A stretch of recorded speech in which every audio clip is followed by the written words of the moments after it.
Esta comisión, digamos, nuclea a los que en su momento nos recibimos en la carrera de la Facultad de Especialización en Derecho Tributario y también va a empezar a nuclear a partir de ahora a los que se gradúan en la maestría de Derecho Financiero y Derecho Tributario. Y decir los nombres de las dos carreras me parece que no es casual.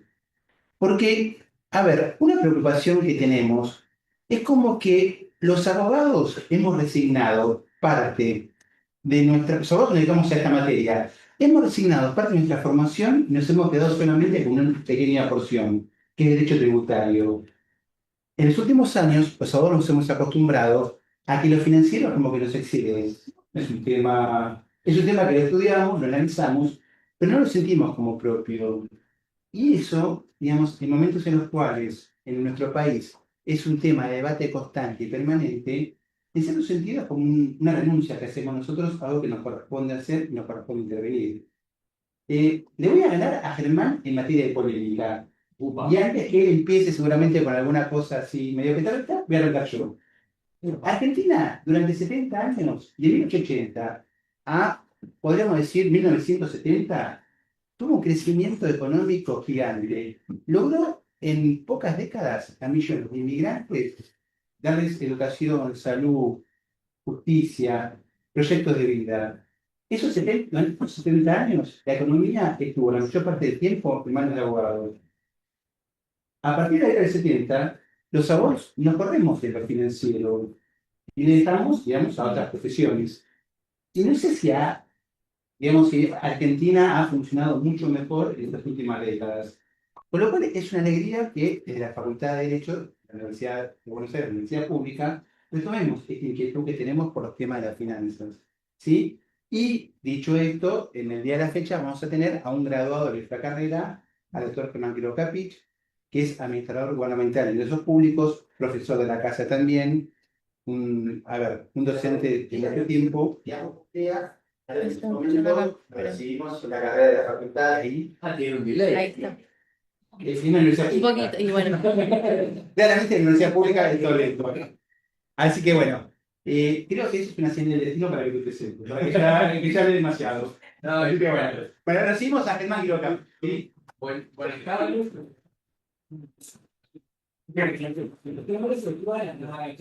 Aparte, después capaz que me te aplauden. Vos decís que hasta hacer cosas económicas no te van a invitar a una charla. O sí. ¿Podrías quizás algo de economía? Igual, yo banco por completo. A ver, reivindico que soy el primer abogado que es administrador en AFIP. Antes habían sido contador de alguna otra disciplina, pero no abogado. Así que.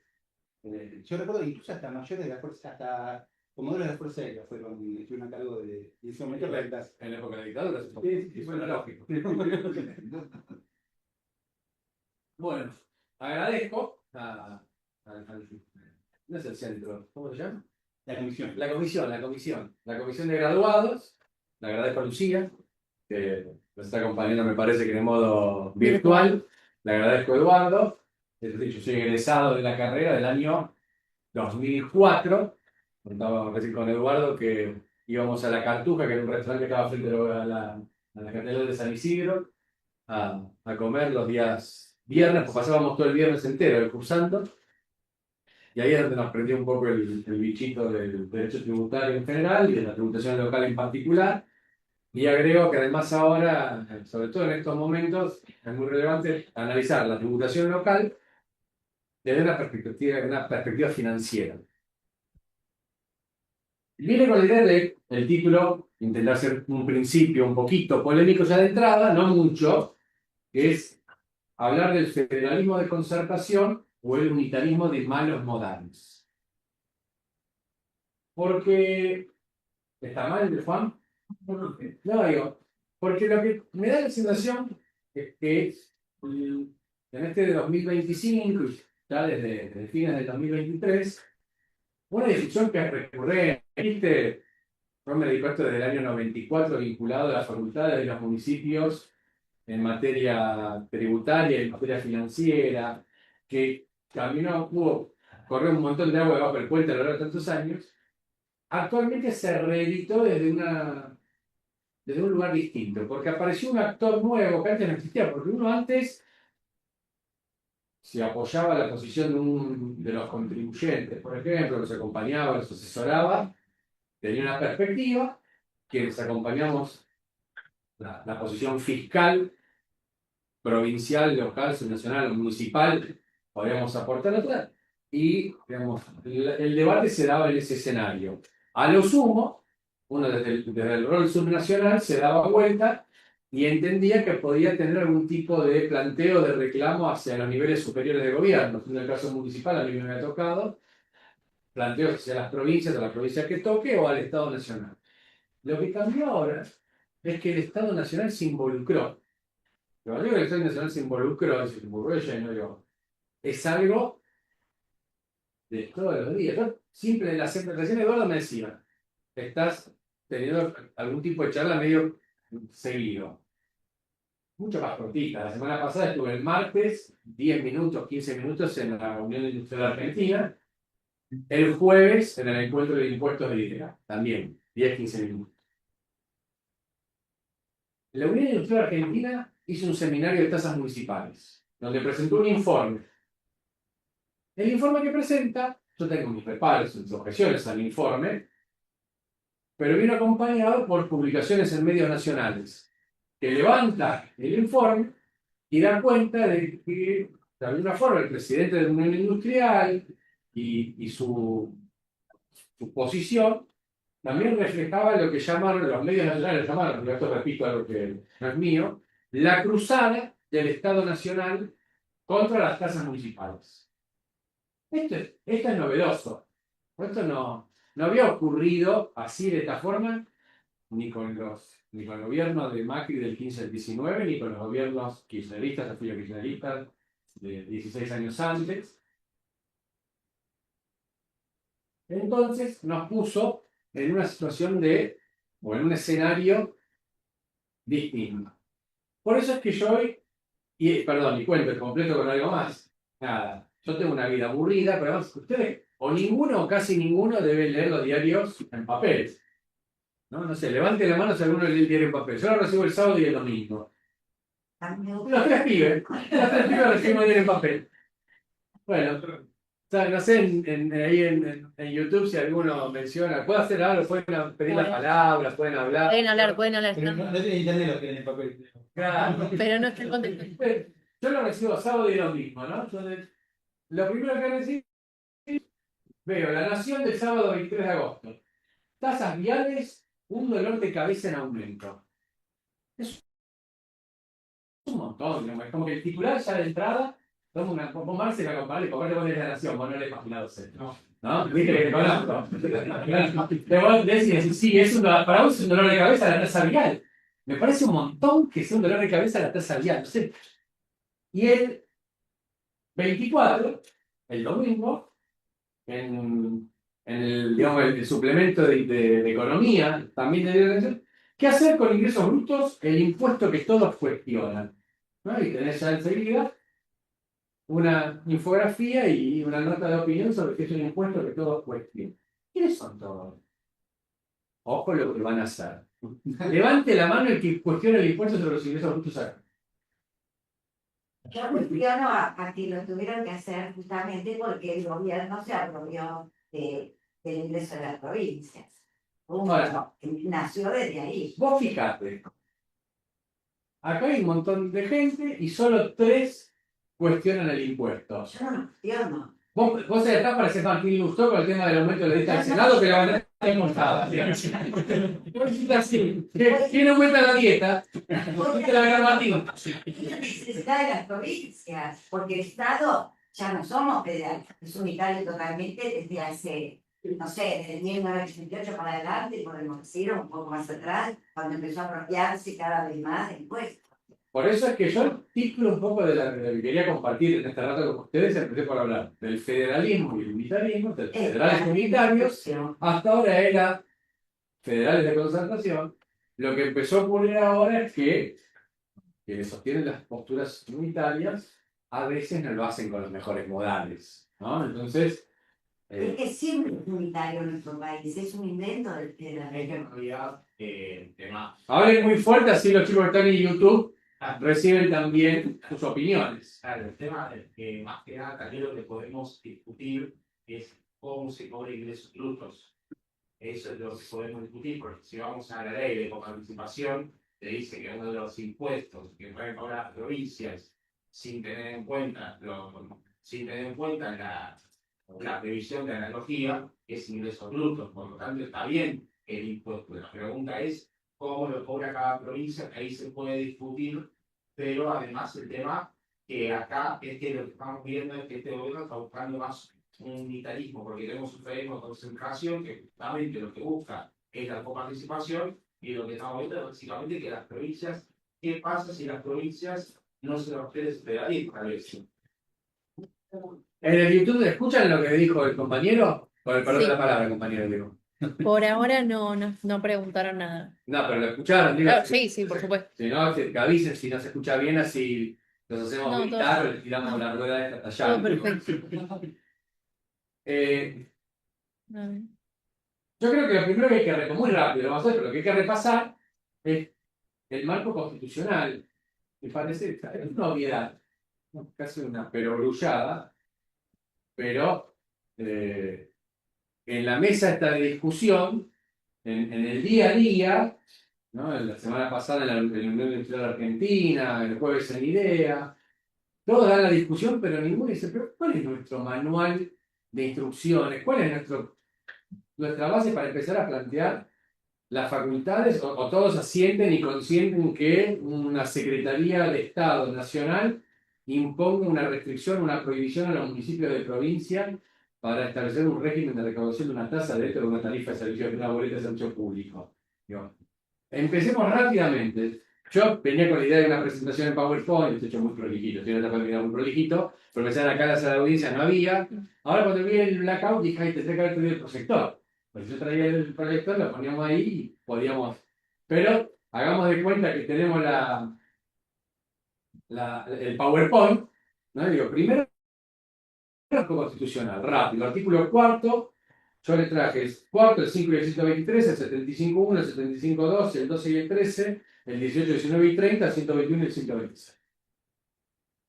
Que son como estas normas básicas que más o menos las tenemos que dominar. Primera cuestión, yo empezaría por el final, por 121, 125 y 126. Autonomía de provincias, ¿no? ¿Cuál? 126. 121, 125 y 126 están en el último título de la Constitución, que empieza en el 121 y termina en el 129. El 129 es el que refiere a la autonomía de la ciudad autónoma de Buenos Aires.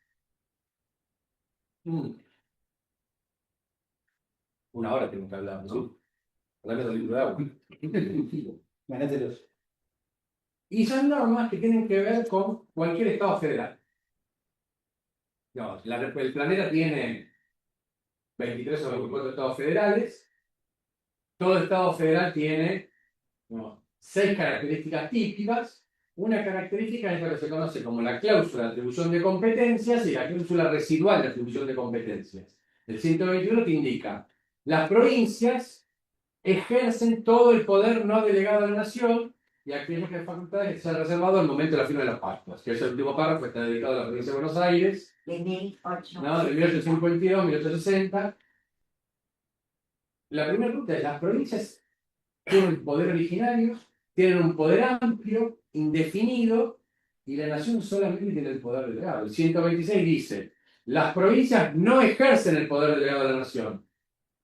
No pueden armarse en armas, no pueden emitir moneda, no pueden emitir una ley de bancarrota. Y hay un checklist, digamos, establecido en el 126 y en el 125.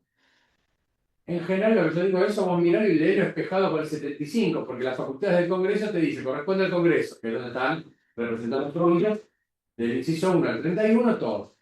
Entonces, primer pauta, que esta es una de las grandes dificultades que yo creo que suele tener la Argentina, es que vivís una especie de divorcio entre el marco normativo que te diste permanente del gobernante de turno, porque esto le cabe a todos. No hay ninguno que diga, bueno, vamos a tratar de ponernos de acuerdo, pero con este marco. Acordado que tenemos un Estado federal con un sistema donde las provincias originarias gozan de ese poder amplio y la nación tiene un poder limitado, definido y taxativo. Esto en materia general, digo, en materia estricta tributaria, el artículo 4 es el que te dice que el Tesoro de la Nación está integrado por las rentas de correo, por los derechos de importación y exportación, las rentas de correo, la venta y locación de tierra propiedad del Estado Nacional, las demás contribuciones que equitativamente y proporcionalmente establezca el mismo Congreso y las operaciones de crédito público que el Congreso autorice. Derechos de importación y exportación es que el 75, inciso 1. Esta es una materia exclusiva del Estado Nacional. Sí hay que admitir que esto está consensuado en 1853, 1860.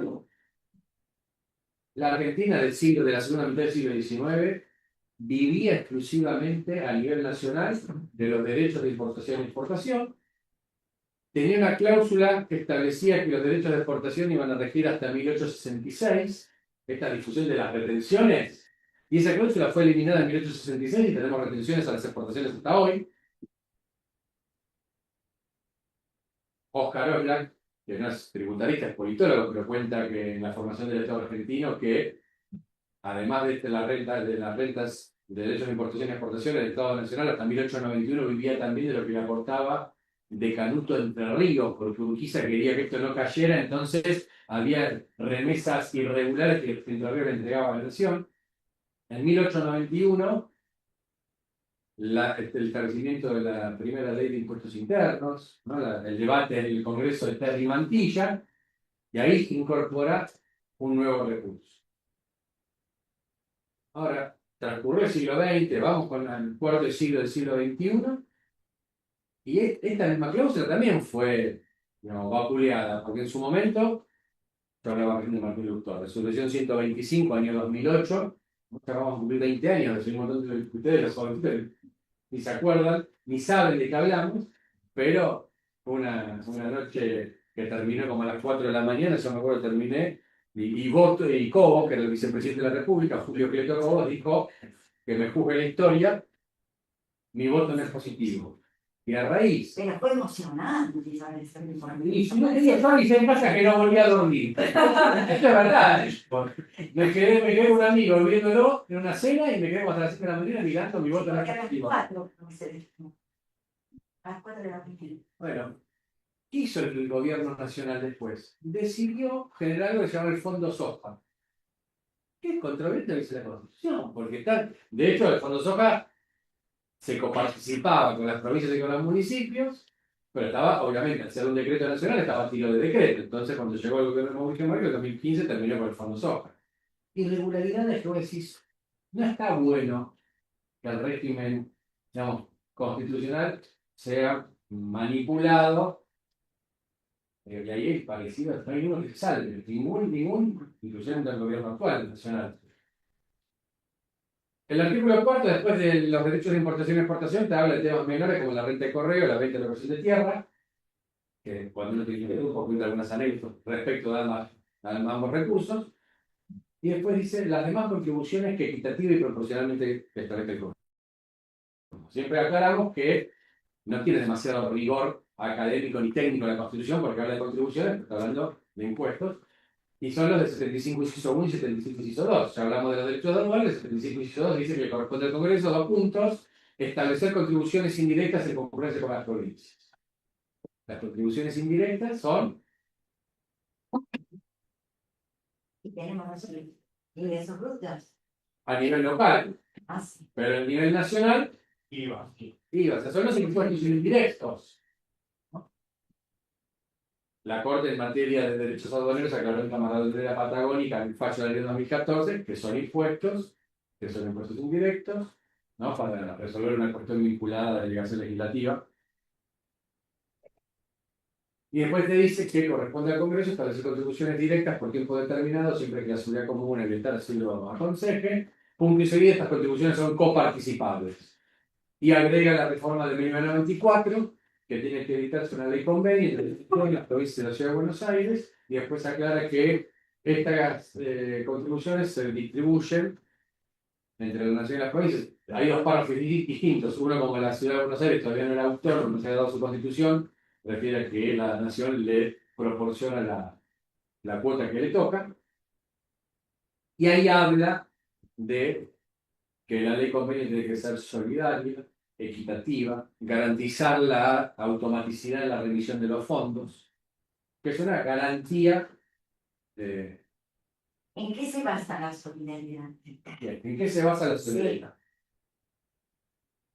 Si yo En tengo garantizar una igualdad. Te sigue diciendo, y aparte, después de que podemos leer el 75, inciso 18, yo que a tengo nivel progreso. famosa, Sí. tengo que dar el 95%, yo se lo daría por 5 años hasta que, no sé, produzca algo, pero después se lo saco. No Después te puede- lo sacás. ¡Ah, madera! Pero no puede vivir toda la vida. Como si yo fuera el río Bermejo, el floreciente, y de esta parte del río no. ¿Por qué? Bien. No se preocupan. ¿Vos decís que es eso?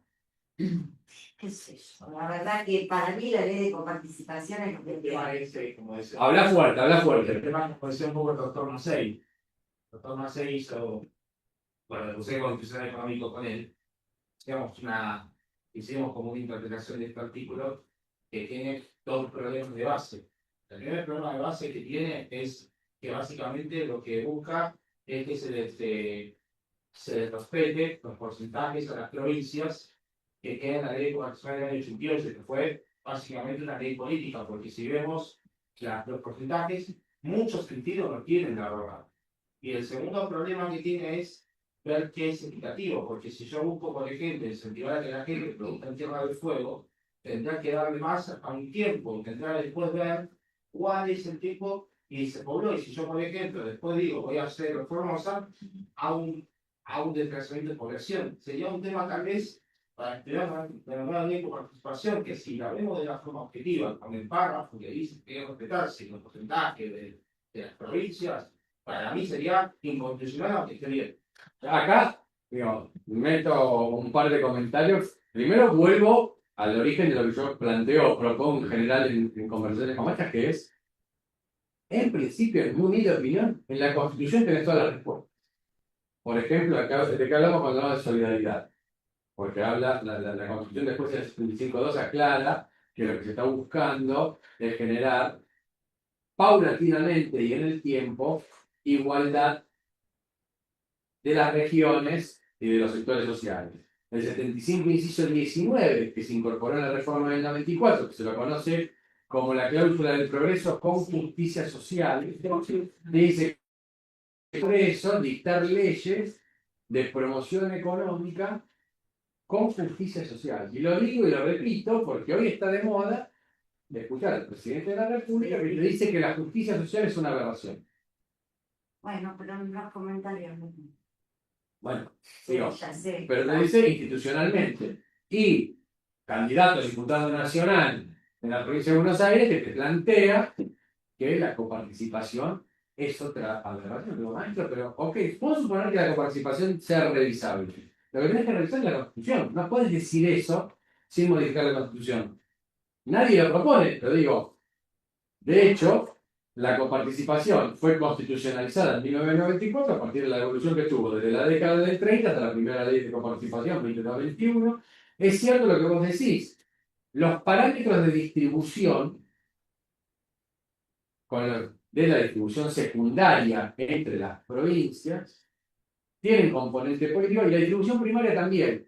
Porque para que se pudiera votar, el presidente Alfonsín en su momento lo que hizo fue lo que era la distribución primaria, 48,5 y 48,5, si no me equivoco, lo llevó a 42% como algo a la nación y 54,66 a las provincias. Y después, para obtener los votos necesarios en la negociación legislativa, se privilegió un poquito a La Pampa y a San Luis, que fue el que se perjudicó a la provincia de Buenos Aires. Cuenta la anécdota que el gobernador, que también era radical, Menday, iba a la casa de gobierno y Alfonsín decía no lo dejen entrar, porque quería dar la discusión de la participación en la provincia de Buenos Aires y Alfonsín había cerrado toda la negociación política para conseguir la sanción de la ley y es lo que consiguió en el 1988 cuando se sancionó la 23.548.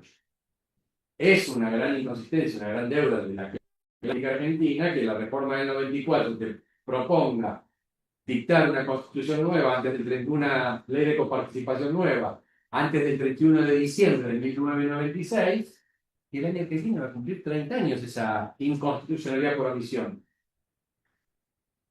Porque, Pero ¿cómo se van a poner las cosas? ¿Se van a montar? ¿por qué? Y sí, ¿quién va a querer ceder un poco de porcentaje que recibe? Mirá, de eso lo podemos hablar también, pero también la respuesta está en la Constitución. Sí, pero no digan cómo. Pero estamos ¿Qué hacemos para que acá y por lo pronto tener un ámbito de discusión donde poder plantear que el derecho de es por ahí que, está mal? porque acá yo un poco el escenario.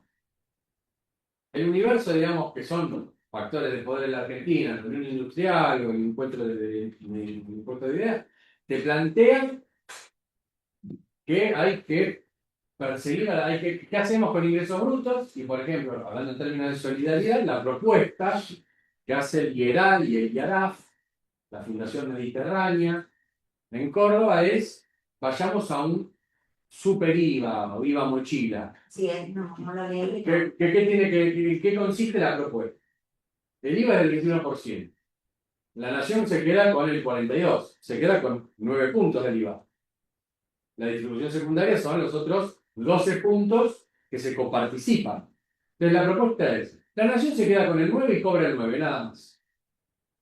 El resto que lo cobre cada jurisdicción, que ponga la disputa que quiera.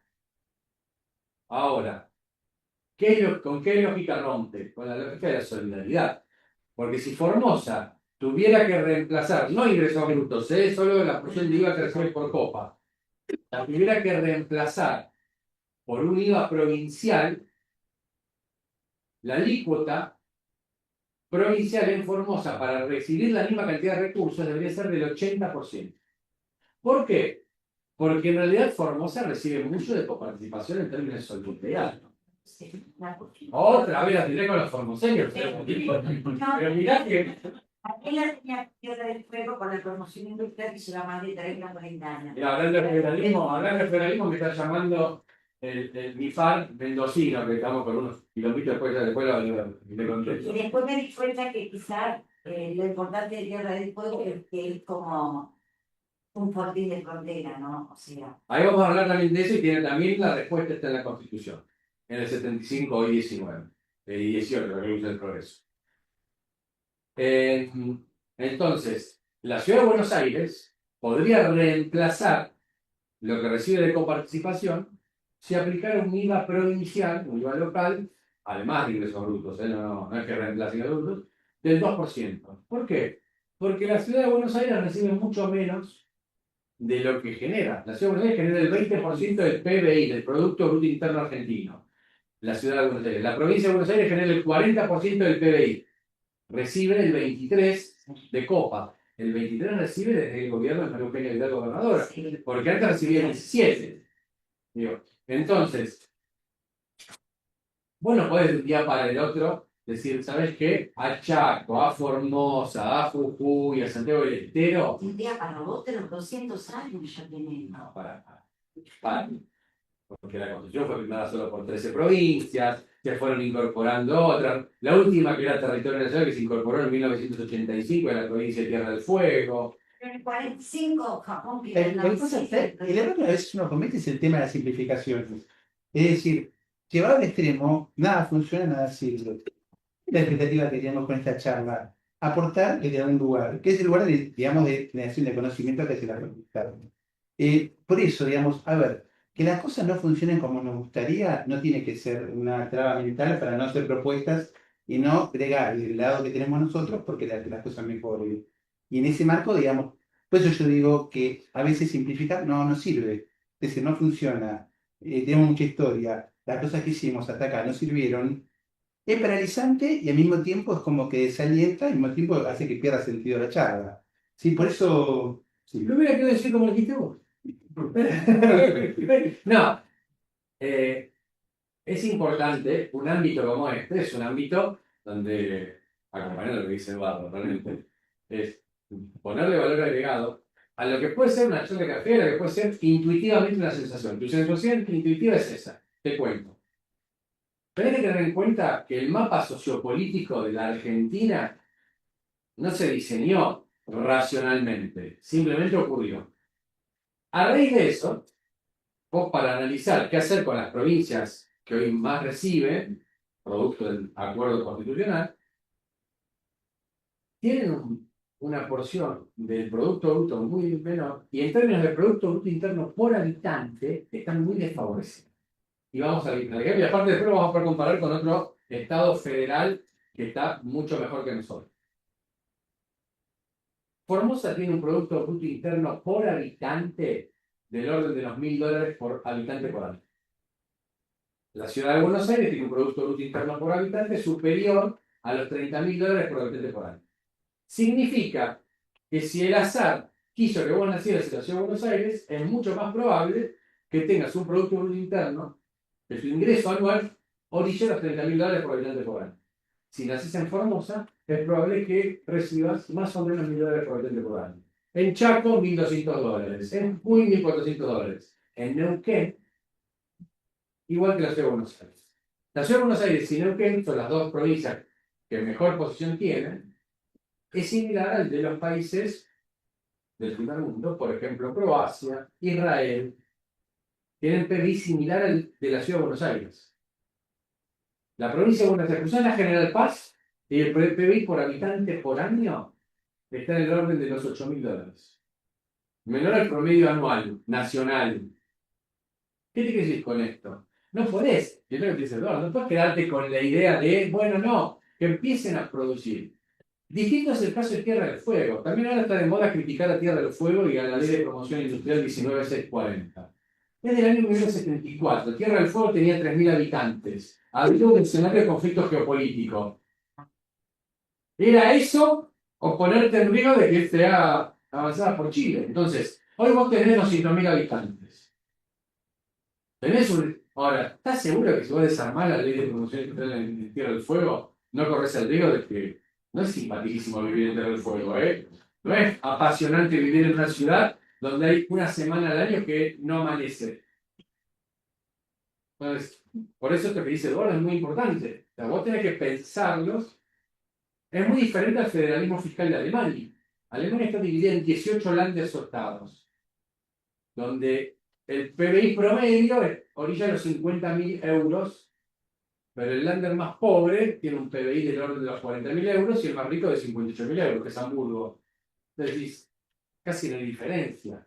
Vos acá tenés que conseguir lo que la Constitución quiso, no, puso como mandato, que no está funcionando, que es una deuda de la democracia desde 1983. Pero no es casual que la Constitución pretenda que se cumpla ese mandato. Y no salir por otro lado que sea, no, rompamos la participación, que no es por ahí. No le demos más IVA coparticipable a las provincias menos favorecidas, digo, y además hacerlo de modo, digamos, combinatorio, ¿no? De frepo. Por eso es que la Constitución plantea la propuesta de concertar, ¿no? Avanzo. ¿Cómo pasa el tiempo? No, no pasé el primer slide. Por eso es que, tanto a nivel provincial como a nivel municipal, daría la sensación de que si uno tomara este puñado de artículos de la Constitución, tendría un primer panorama para sentarse a hablar, tanto en el Congreso, tanto con el Director Nacional, que hoy, como digo, dio una cruzada. Cruzada vinculada a las tasas municipales, y ahí traigo el artículo 5 y el 123 de la Constitución. ¿No? Es decir, que el artículo 5 te dice que las provincias dictarán su Constitución, representando el régimen representativo republicano. Lo dice federal porque lo que es federal también de la Federación de Provincias, como el artículo 1, que te dice que la Nación Argentina adopta para sí la forma representativa republicana federal, el 5 habla de representativa republicana. Garantizando la instrucción primaria, la administración de justicia y el régimen municipal. Bajo esas condiciones, el Estado Nacional es garante de las provincias. Como decía solo eso el artículo 5, todo el siglo XX nos la pasamos discutiendo sobre el alcance de las facultades de los municipios de provincia. Y fuimos desde la autarquía a la autonomía, ¿no? 4 familias de fallos, están las obras de Pepe Casal, de Gustavo Naday, que hablan sobre 4 familias de fallos. que reconocen primero la autarquía, después la naturaleza jurídica del municipio de la capital, hasta 1983. Retorno a la democracia, la Corte usa un caso de empleo público para reivindicar a los municipios como autónomos. ¿El fallo cuál es? Tendría que a los gritos decirlo. Rivademar, Ángela Balbina, contra Municipalidad de Rosario, que era el caso de la profesora de piano, que cuenta la historia, la cosa que es divertida de esto es que la profesora de piano no laburaba en el municipal, estaba en planta permanente, pero era la profesora de piano que tenía a los hijos del intendente militar en la casa a tocar el piano. Entonces, cuando llegó el Vasco Sandizaga, intendente radical de Rosario, que después fue presidente de Rosario Central, ve y dice, ¿pero esta profesora no viene acá a laburar? Y no, era la que le enseñaba, bueno, échela. La mujer dijo, no, un tema de empleo público, estabilidad de empleo público, no me puedes echar. La Corte usó casi como excusa el caso para decir, si un intendente no puede decidir sobre su personal, es un mero títere. Usa el término mero títere del fallo. Entonces, y planta bandera con la autonomía. En 1991 reivindica y ratifica, en el caso Banco Nacional, Municipalidad de Rosario con Provincia de Santa Fe, tema de derecho presupuestario, el gobernador peronista que condicionó al intendente radical diciéndole, lo que te mando lo tenés que usar para regir los hospitales y las escuelas provinciales en Rosario. El intendente dice, no, yo tengo que tener la libre disponibilidad, si no me condiciona la autonomía.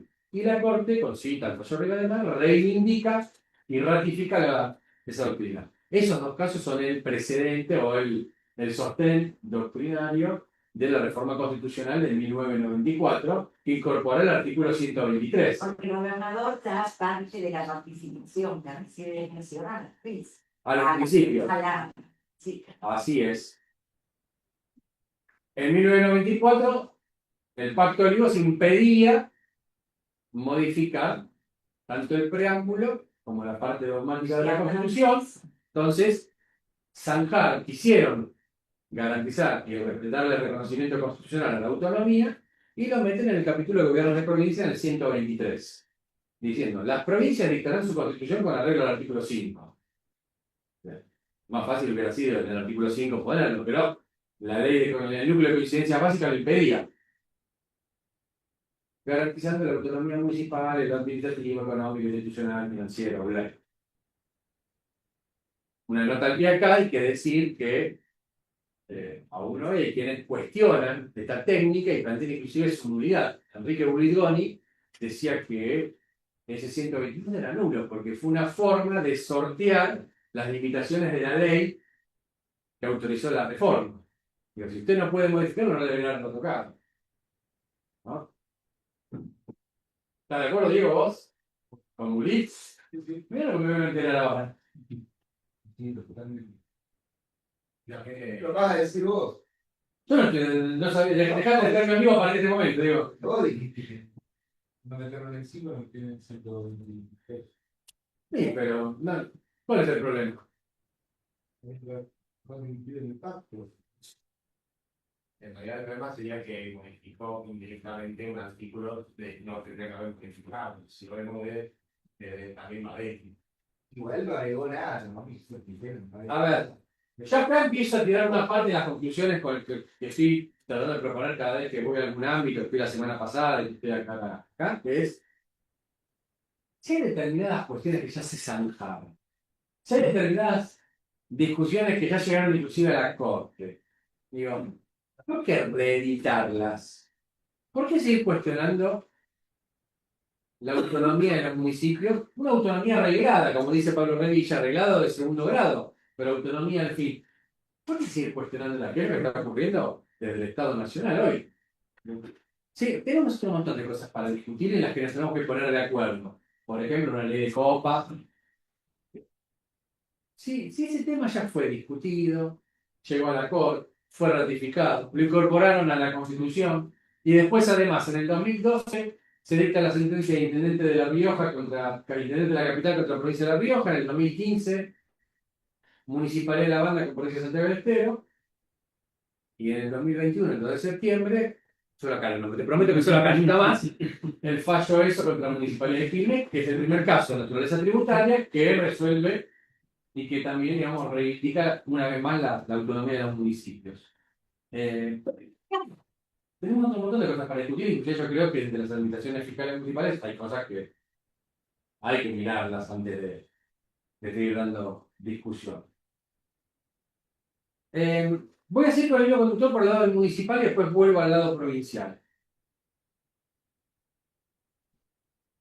En la presentación de PowerPoint, una línea de tiempo y en relación a estos acuerdos mínimos y al avance que está habiendo actualmente sobre los municipios, yo digo, el 6 de junio del 19 fue la audiencia pública, te mentí, voy a hablar del caso de eso. Lo imagino.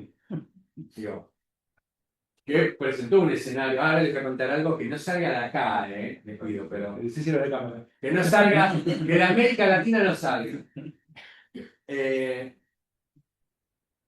Audiencia pública, amigos del tribunal, 6 amigos por la petrolera, 6 amigos por el municipio de Quilmes, un amicus que representaba patrocinado con 50 intendentes municipales de toda la provincia de Buenos Aires, pandemia por medio, el 2 de septiembre sale la sentencia. Que la Corte fue muy cuidadosa, tan fallo 52 páginas, el voto de Maqueda y Rosati conjunto, el de Lorenzetti y el de Elena Hayton. Instalan un concepto que es el principio del derecho a los medios, el principio de suficiencia de los recursos. El voto de Lorenzetti es muy preciso en establecer qué tiene que tener un tributo tasa para ser tasa, dice en el caso concreto. Pero ojo que al mes siguiente, el 7 de octubre, la misma Corte dicta una sentencia en el caso Gasnor con Municipal de la Banda. Y dice, mira, esto no es un cheque en blanco para los municipios, porque en el caso Gasnor sostuvo que los municipios, que en el caso concreto, no le puedes cobrar la tasa por inspección de su higiene a un municipio, a una empresa que lo único que tiene son los tubos, los caños de gas que pasan por abajo del ejido municipal, no tiene establecimiento, no puedes ejercer el poder de policía de inspección en seguridad, salubridad de higiene, que es un requisito de procedencia de la tasa para que se verifique el hecho imponible. Entonces, ahí digo, hay acuerdos mínimos que deben, de ambos lados, digo, no puede ser que los municipios sigan estableciendo tributos o tasas, o como decía Casás en una de sus obras, las pseudo tasas, ¿sí? Verificar mínimamente, ya te dijo, el hecho imponible, no hagamos magia, que sigue ocurriendo, porque hay que decirlo. Tucumán, en Córdoba, en Entre Ríos, existen municipios que te siguen cobrando, o pretenden cobrar, sin que se pueda verificar la prestación de un servicio mínimamente establecido personales, porque es un tributo a una actividad económica imaginativo. A partir del año pasado, lo que ocurrió fue que el Estado Nacional tomó algunas medidas de distinta naturaleza. Y una que tomó fue emitir una resolución a través de la Secretaría de Comercio, que es la resolución 267, rara, porque lo que hacía era invocar y sostenerse y argumentar con la ley 24.240 de defensa del consumidor, diciendo que en defensa de los consumidores, la Secretaría de Comercio instruía y prohibía que los municipios utilicen las boletas de servicio público de luz, de gas, de agua, para colocar o cobrar tasas municipales dentro de esa boleta. Digo rara por un par de observaciones. Primera observación, el artículo 30 de la Ley de Defensa del Consumidor dice que el que está legitimado es el consumidor para su aplicación. El Estado Nacional no tiene legitimación en los términos de la Ley 24.240. Pues digo, es como que dijeron, bueno, tenés que, por algún lado le queremos entrar a los municipios, está la autonomía municipal, pero ¿sabes qué? Voy a aplicar la Ley Nacional de Defensa del Consumidor. La propia ley establece que no tiene legitimación. Pero en el tema justamente, en ese caso, por ejemplo, en el caso del sur, creo, o el norte, tanto el sur o el norte, con los municipios están de acuerdo porque lo que cobra ese pedacito de impuesto municipal es el alumbrado público que se lo tendría que pagar el municipio. Como el municipio a veces le cuesta recaudar para pagar, ya el nombre de su se apropia directamente, pero hay un convenio. Ahí te voy a contar un poquito. ¿Cómo estamos en YouTube? ¿Todo bien? Estamos bien. ¿Se apolillaron todos o...? No, no, fue saludando y de acuerdo con lo que están diciendo, pero no hay preguntas todavía. Le pongan onda así la pibe. Sí. Claro.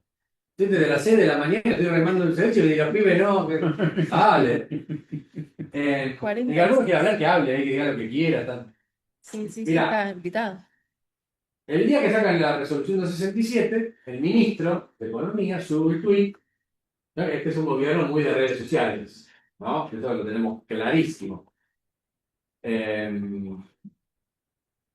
Sacan un tuit acompañando una boleta, creo que era de gas, un municipio dentro de la provincia, invocando, esto no va a poder ser más. A partir de ahora se terminó, los municipios no pueden colocar más.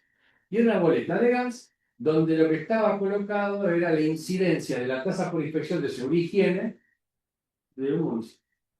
¿Qué es lo que no advirtió el ministro? Y aparte, no hay una respuesta única, esto es variopinto, digamos. En ese caso, ocurrió lo siguiente.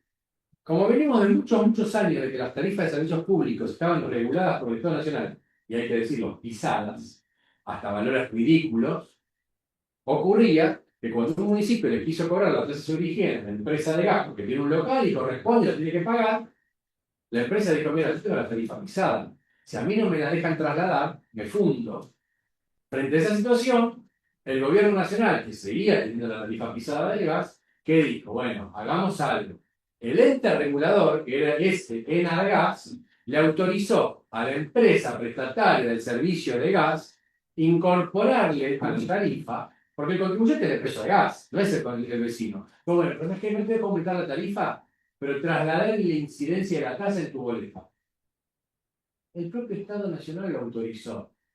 Entonces, ¿cómo después una relación del Ministerio de Economía, de la Secretaría de Economía, invocando al jefe consumidor, contrarió sin haber advertido que fue el propio gobierno nacional a través de su ente regulador el que lo autorizó?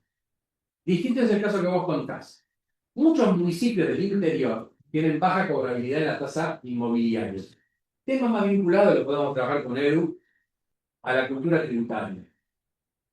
La gente no está demasiado acostumbrada y dice, bueno, la luz la pago porque me la cortan, el gas lo pago porque me lo cortan, pero si viene la tasa de alumbrado bien limpieza, y bueno, la pago cuando vendo la casa.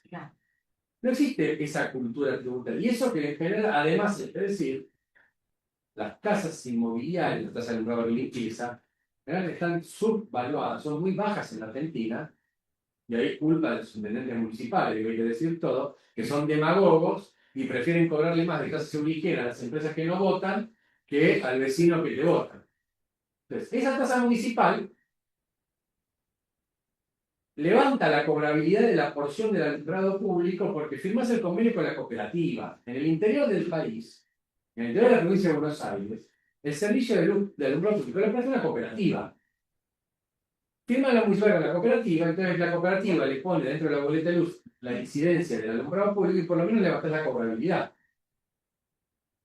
Otra inconsistencia. ¿Por qué Cuernos, en el AMBA, la empresa de servicios públicos de luz y de gas es nacional? ¿Por qué sigue siendo el tenor de Sur y de la?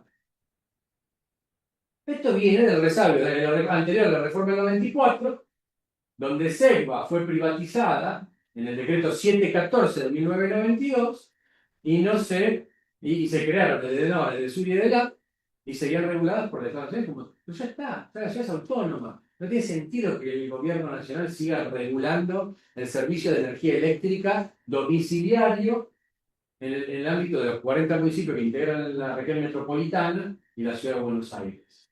En el caso del decreto 714, que es distinto, el decreto 714 tiene un artículo que es el 19, que establece que para armonizar, está bien armonizar a los municipios y a la ciudad que tienen un derecho básico a cobrar la ocupación del espacio público con los cables en la vía pública, no cobre cada uno distinto por una locura, que todos le paguen una contribución provincial y una contribución municipal. La contribución provincial es del 0,62424 y la contribución provincial es del 6,4242% y funciona como un sistema de compensación. La gente paga su factura de luz, ahí paga esa contribución provincial y municipal. El área de sur le facturan a la municipalidad el alumbrado público y todos los meses la cuenta se compensa. Si te debo, me debes. Si la municipalidad debe, le pagas. Si el menor cobró de más, le manda el cheque por la diferencia. Eso funcionaba bien. ¿Por qué te toca que funciona bien? Puedes decir, voy a sacar,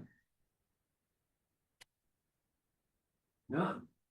Aclarando algo, todo este implica en un contexto que sigue siendo complicado de antemano.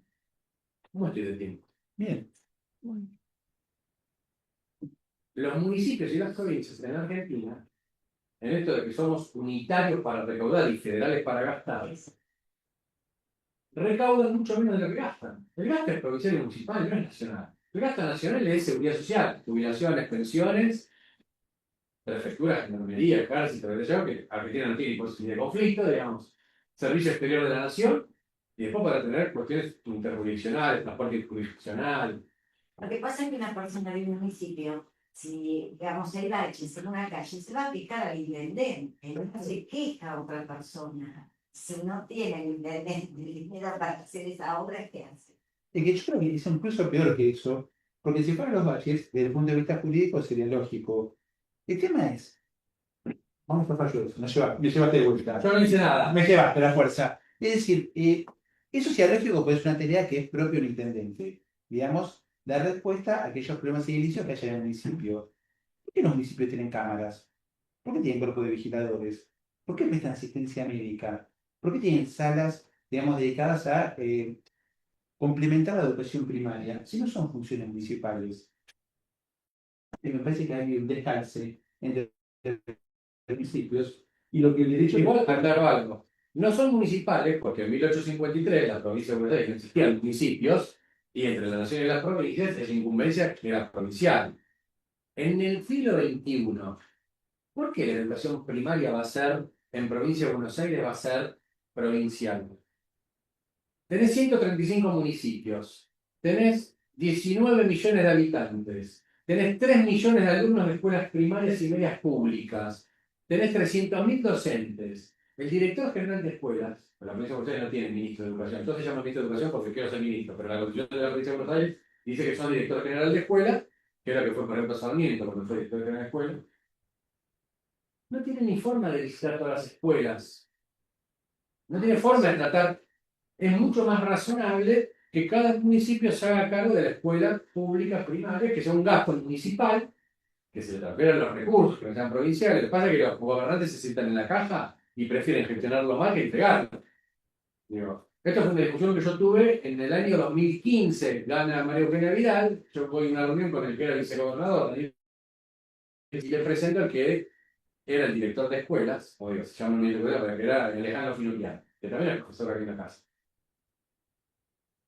Y yo le decía a Alejandro, vos, Alejandro, no tenés forma de saber que el día ese que estábamos comiendo en La Plata se había incendiado un aula complicado en Moreno. Esto se lo tenés que dejar al intendente de Moreno. No, pero vos sabés que no lo va a gestionar bien porque lo va a gestionar mucho mejor que vos en La Plata. No importa el color político. Digo, el gasto en Estados Unidos, el federal, la instrucción pública es municipal. Digo, no tiene lógica que siga siendo provincial. Después ahí aparece un principio del federalismo fiscal que es votar con los pies. Pero vos podés ofrecer, bueno, el municipio de Morón ofrece mejor educación que el municipio de Tres de Febrero, mandando a sus chicos a, que de hecho ocurre con la educación pública en la Ciudad de Buenos Aires. Mucha gente del conurbano manda a sus hijos a estudiar en la escuela pública primaria o media de la ciudad. Entonces, esto, digo, Salvador, que era vicegobernador, me dice, Germán, lo que pasa es que hay un montón de intendentes que no te lo van a poder decir. Yo te aseguro que de 235, vos le avisás en diciembre y para el verano siguiente la mitad se hace cargo fácil. No hay más que podrás hacer un tema de transición. Podrás, y obviamente te traste de recursos. Así como tampoco tiene sentido en términos de recursos que la provincia de Buenos Aires, el impuesto automotor, la patente, el impuesto inmobiliario son provinciales y no son municipales. Aparte de que en términos de recaudación son insignificantes, sería mucho mejor gestionar administrado por cada uno de los 135 municipios. Yo había hecho una vez un análisis en el 2012-2013 que había comparado la recaudación del impuesto inmobiliario con la tasa de ABL en un par de municipios y había gente que pagaba el ABL y no pagaba el inmobiliario. Digo, y se recaudaba mejor la tasa municipal que el impuesto provincial. Con lo cual, quería, digamos, dejar simple, presentado y planteada esta cuestión que es esa posición del Estado Nacional respecto del avance sobre los municipios, parece inconsistente con el régimen constitucional y con el federalismo fiscal. Digo, y hay un fallo que ahora del 10 de julio de la Cámara Federal de San Martín, Municipalidad, Estado Nacional contra la Municipalidad de Pilar, donde la Cámara, digamos, asiste al municipio de Pilar y sostiene que confirma la sentencia de primera instancia del juez federal de Campana sobre el National Park, sobre el fondo de la cuestión. Y hay algunos párrafos de los considerandos desde la Cámara que yo me marqué, ¿no? Porque primero que ratifican, yo estoy como Michael Corleone en El Padrino 3, digo, yo me quiero salir del fallo de eso y todos me traen. Bueno, la Cámara Federal cita el fallo de eso y dice que el llamado derecho a los medios comporta una garantía que repele y protege a los municipios de indebidas injerencias de entidades extrañas, incluidas las provinciales, cuando pretenden avanzar, sobre texto de reglamentar, sobre caracteres que hacen al núcleo o esencia de la autonomía. Es un núcleo constitucionalmente protegido, la facultad de administrar y disponer de los recursos municipales y resulta una atribución íncita a la gestión local. En otra parte del fallo dice que las facultades municipales del federalismo fiscal argentino son compatibles otorgar la mayor cantidad de facultades posibles y no la menor cantidad de facultades posibles con los niveles de gobiernos provinciales o nacionales. Cuando el martes pasado estuve en la Unión Industrial Argentina, fui con el presidente de la Comisión Arbitral, Luis Capelán, y con un par de intendentes de Entre Ríos, del interior de la provincia de Buenos Aires y del conurbano, y un intendente también del conurbano.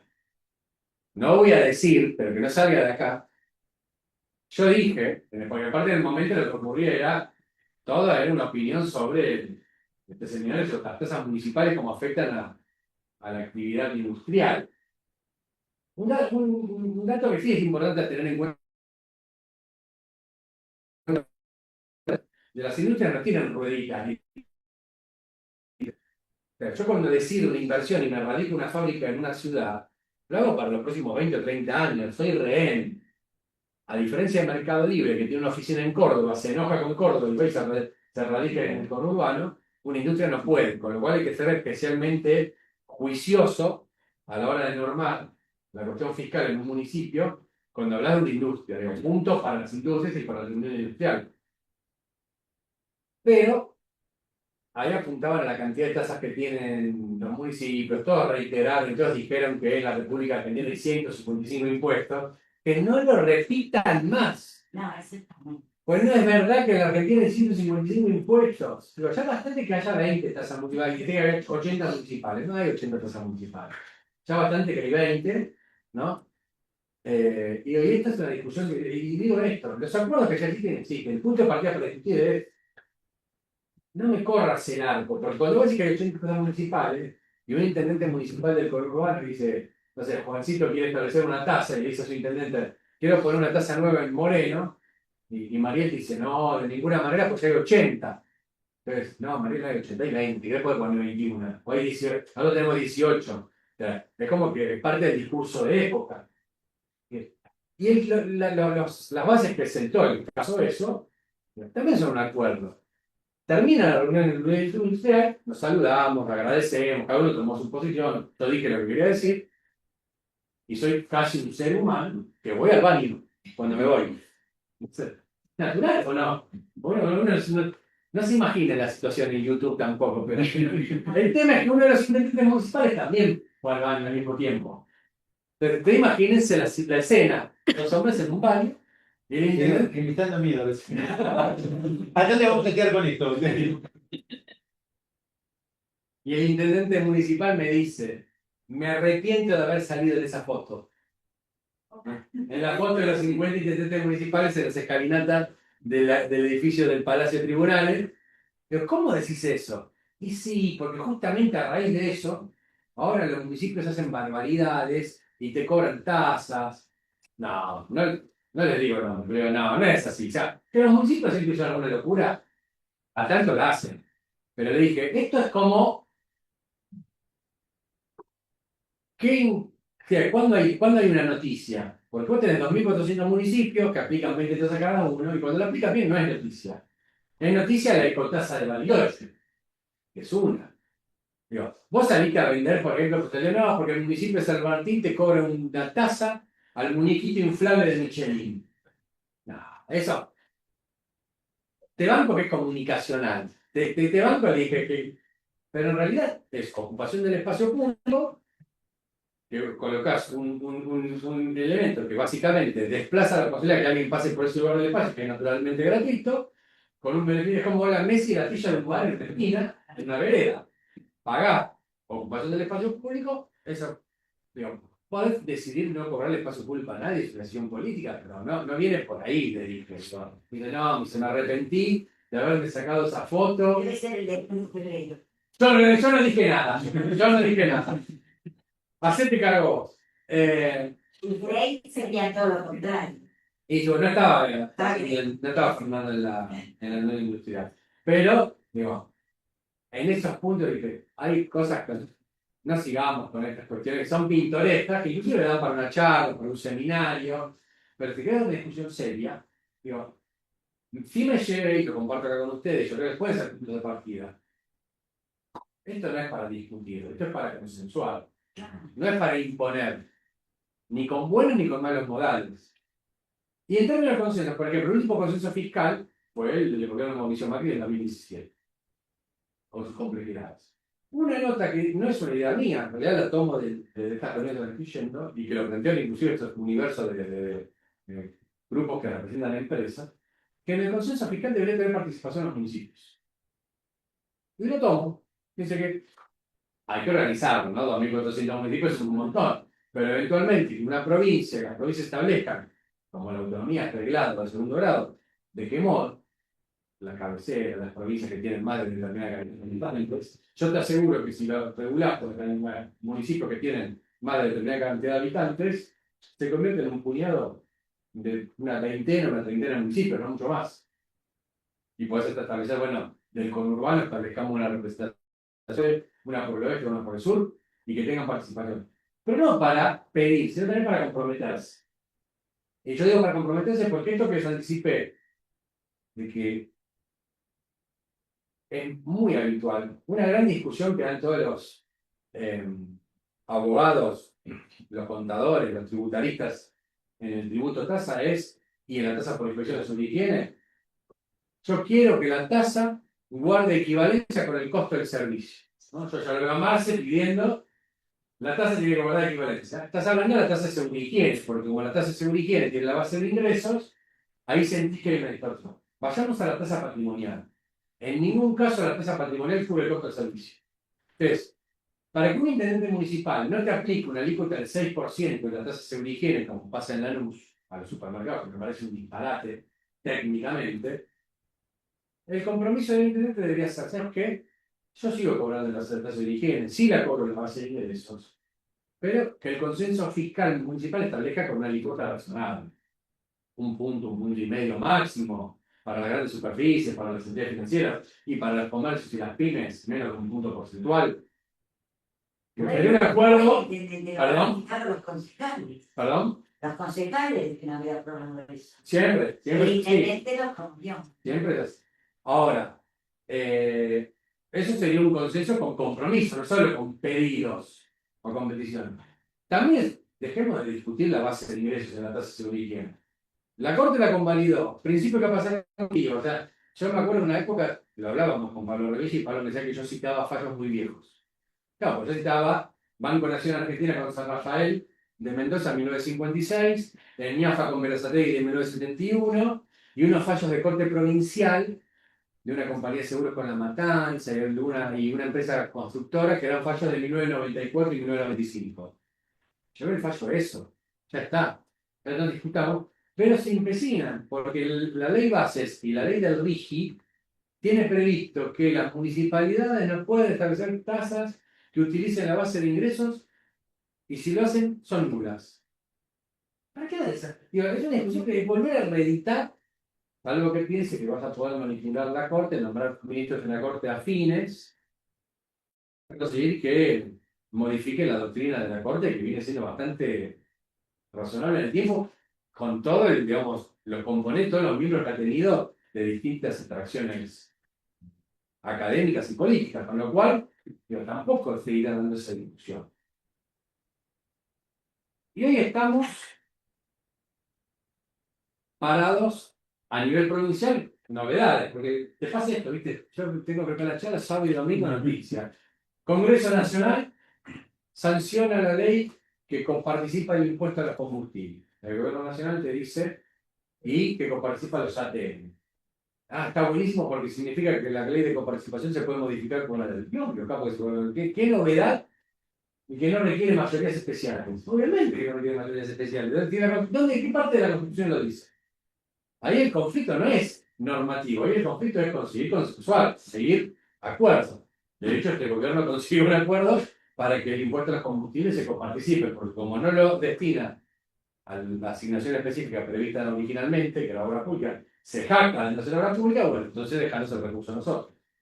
Personalmente, yo estoy de acuerdo con el haber coparticipado los ATN, porque la ley de coparticipación le daba al ATN una naturaleza propia que era la emergencia. Que esto del gobierno nacional tuviera una mínima discrecionalidad para decir, tengo una catástrofe como la de Bahía Blanca, uso el recurso. Pero no es presupuesto tampoco, así que todo. No, eso está, eso está. Hoy no tenés presupuesto del 2023, pero digo, vos tenés ese ATN. Yo personalmente no estoy de acuerdo con que te hayas... Que se le permitía hacer política en algún sentido en el periodo anterior, porque era la chance de intervenir por fuera del presupuesto precisamente para hacer las cuestiones que Todos los años, nomás tenés incendios forestales, tuviste las inundaciones que has tenido, una pandemia. Digo, el ATN tiene una lógica. Yo no lo hubiera, digamos, a modo de revancha de los gobernadores con el gobierno nacional, hubiera ido. Además, de hecho, a mí me tocó en el rol de administrador, me mandan la consulta, porque esto se discutía entre los ministros de Hacienda de las provincias, y que yo, el impuesto a los combustibles lo comparto. El ATN no lo tocaría, y en todo caso, es un tema de cuantitativo, con participar el impuesto a los delitos y créditos. Ustedes piensen que además hay algunas picardías, no sé por qué los gobernadores no las sacan, que es los derechos de importación y exportación afectan la masa coparticipable porque son un gasto en el impuesto a las ganancias. Con lo cual, reducen la porción de lo que después se paga el impuesto a las ganancias por una vía indirecta. El impuesto a los delitos y créditos no se coparticipa y es un pago a cuenta del impuesto a las ganancias en un 38%. Con lo cual, me comes una porción del impuesto a las ganancias que después me coparticipa. Digo, yo hubiera ido por ahí, hubiera tocado el impuesto a los delitos y créditos, no los ATM. Lo habrán hecho como veganos. No sé, mira. ¿Nadie va a preguntar nada, Agustina? Ah, sí, tenemos. Tú pibes simpáticos, ¿eh? Acá hubo una pregunta eliminada. Y nada. Sí, ¿qué pasó acá? Vamos, Adriana. Y tenemos una que preguntan: ¿no les parece que el principio de proximidad a finanzas públicas no puede llevar a olvidar la interjurisdiccionalidad de muchísimos temas, por ejemplo, la seguridad? Bien. Ahí, vos fíjate, vuelvo a. Entonces voy redondeando. Ujú. Vuelvo a la introducción que hizo Eduardo para presentar la reunión, que es que ahora estos temas no los podés ver como un compartimiento estanco de, bueno, veo la tasa municipal. Porque tanto la tasa municipal de inspección de seguridad y higiene, en esos desvíos que tiene, tienen que ver con restricciones presupuestarias. Con el gasto es infinito, el recurso es escaso y el gasto está fundamentalmente localizado en el nivel municipal y el nivel provincial. Entonces, es necesario articular el aspecto presupuestario con el recurso. Con lo cual hay que llevar a la incumbencia, ¿no? Ahí hablaron de la seguridad. Hay aspectos de la seguridad que sí son interjurisdiccionales, otros no. Por ejemplo, que un municipio tenga cámaras, sí es más lógico que las cámaras las maneja un municipio que la provincia. ¿Qué vamos por un centro de monitoreo en La Plata? Bueno, Vicente López tiene 2.500 cámaras, Morelos no tienen. Lo lógico es que, obviamente, que después podrá articular fuerzas locales en términos de colaboración, que es lo que ocurre en la práctica. ahí mete un tema que no es la época, no está de moda y me van a querer matar. Yo creo que habría que trabajarlo, porque lo trabajan en todos los países del planeta, que sería indispensable tener una gobernanza del área metropolitana, un nivel de gobierno, un cuarto nivel de gobierno. No, es más bajo, más impuestos. No, después vemos cómo se financia. Pero tendría que articular a los 40 municipios, a la Ciudad de Buenos Aires y a la provincia en lo que le toca, en materia de seguridad, en materia de transporte. ¿Qué sentido tiene? Basura. En materia claro, a ver, de hecho existen algunas. Sí. El SEAMS es una muestra, un modo de regionalizar, es un modo de administrar la cuestión metropolitana.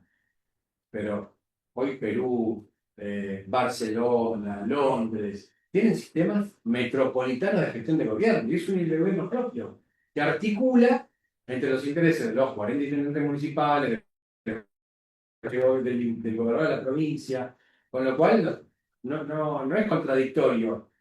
A nivel nacional tendrá que ocuparse de la actividad estrictamente nacional, Servicio Exterior de la Nación, transporte interjurisdiccional.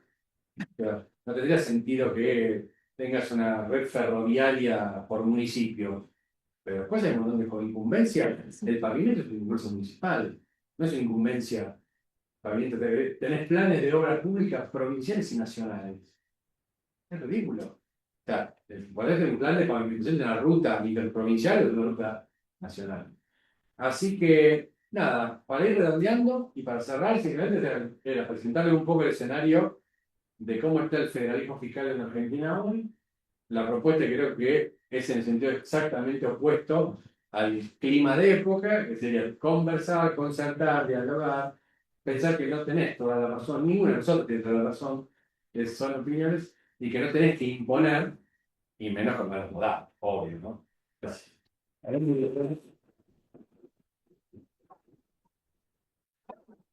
Muchas gracias por tus palabras. Bueno, y hablemos acá a ver si, a ver, no los virtuales, sino los presentes. Si alguno quiere formular alguna pregunta, alguna duda, alguna inquietud que le haya quedado respecto a lo que estuvimos tratando acá en este último momento. ¿Hay alguna pregunta? Bueno, hay mucha claridad parece, digamos, no da lugar a duda. Pero la lloran, y eso, No, pero está bien, pero a ver, yo creo, viste, uno cuando plantea una charla se pone un objetivo con esto. Y yo creo que es empezar a hacer una discusión y que sea esto un eje, digamos, un centro de discusiones sobre lo que es el manejo de la cosa pública.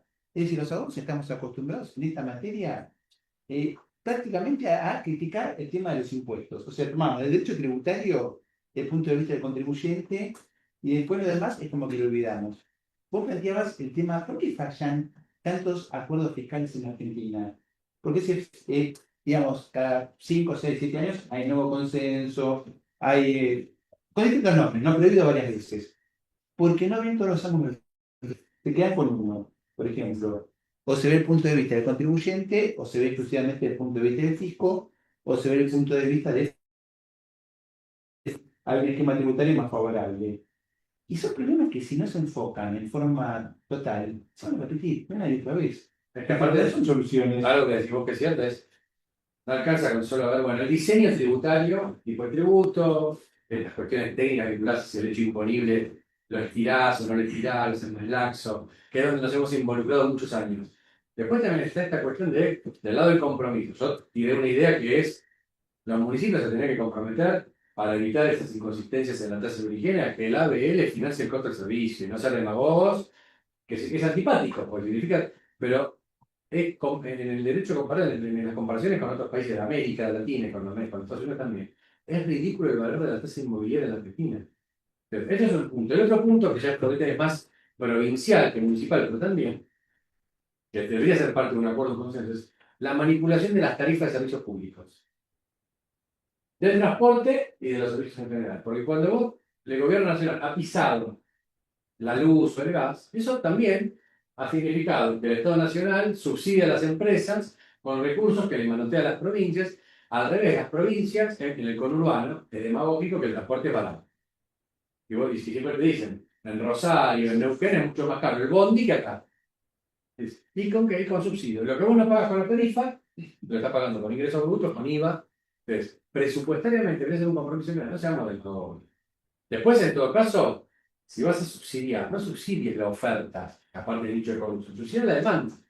Al pibe de morrapolo blanco, al jubilado, digo, ahí podés poner el foco, que en definitiva inclusive la podés subsidiar aumentando la tarifa a Juan cuando viaja en subte en la ciudad de Buenos Aires, ¿no? Digo, no, porque en definitiva lo que vos no pagás con la tarifa lo estás pagando con un impuesto que de lo que se coparticipan y tiene esta pasada que es corta, con lo cual me parece que va por ahí, por el lado que es una responsabilidad de los tres niveles de gobierno, que los tres estén en la mesa, que se conceda, pero que se tenga fundamentalmente en cuenta, tener en claro que vos tenés que diseñar un sistema donde lo que gastás se financie con el recurso apropiado. Vos no financies el bondi o el subterráneo con ingresos justos. No hay nada más regresivo. Así que bueno. Bueno, Germán, ¿tenemos alguna pregunta más o...? No lo veo por la columna, justo, sí. No, una pregunta que me surgió justamente, más que con eso, corriéndonos de eso, es ir a la oficina municipal, intendente de la capital contra la municipalidad de La Rioja, cuando dice básicamente la participación ya no nacional, sino provincial. La pregunta sería básicamente, lo que usted plantea básicamente es que tengo esta teoría, porque también uno de los problemas que estamos viendo es que, por ejemplo, muchas provincias, en pos de quedarse con la votación, no estarían respetando su propia coparticipación. Bueno, en el caso de Intendente de la Capital, lo que hacía como no había una ley de coparticipación municipal, la distribución era discrecional. Le doy al intendente que es mi color. La Corte condenó a la provincia a dictar una ley de coparticipación. En provincia de Buenos Aires el escenario es distinto. Hay una ley de coparticipación. Esa ley es la que autoriza a las municipalidades a cobrar con la tasa sobre higiene en base de ingresos. Esa misma ley es la que impide que la tasa vial, cuando la vial urbana, de los combustibles, no pueda cobrar con un porcentaje y tenga que cobrar sobre un monto fijo, porque está expresamente vedado de esa propia ley. Y es una ley que lo que establece es que se le asignan a las municipalidades de lo que se recibe de Copa Nacional y de Copa Provincial un 16%. Es muy poco. O sea, la provincia se queda con el 16% de los recursos propios, el 84% de los propios para que recibe de Copa, y manda a los 135 municipios un 16% que se distribuyen con un coeficiente que aparte está mal diseñado, porque tiene índice de capacidad contributiva y índice de capacidad contributiva inversos. Por ejemplo, la cantidad de camas de hospital. O sea, es como que promueve la enfermedad y no la salud. Cuanto más enfermos tengas, más copa te doy. No, vos tenés que generar una política pública de salud preventiva. Cariglín, intendente de Malvinas en su momento, hizo 4 hospitales. Todos vacíos. Con las camas. ¿Y qué hizo? Le comió copa a los municipios, ¿no? Modificó el convento oficina. Esas son las cuestiones técnicas en las que una podría involucrarse. Bueno, listo. Entonces, bueno, despedimos con un aplauso a nuestro expositor.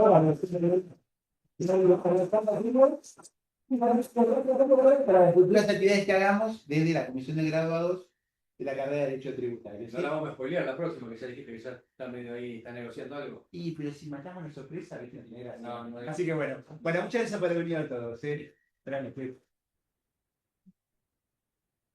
Bien.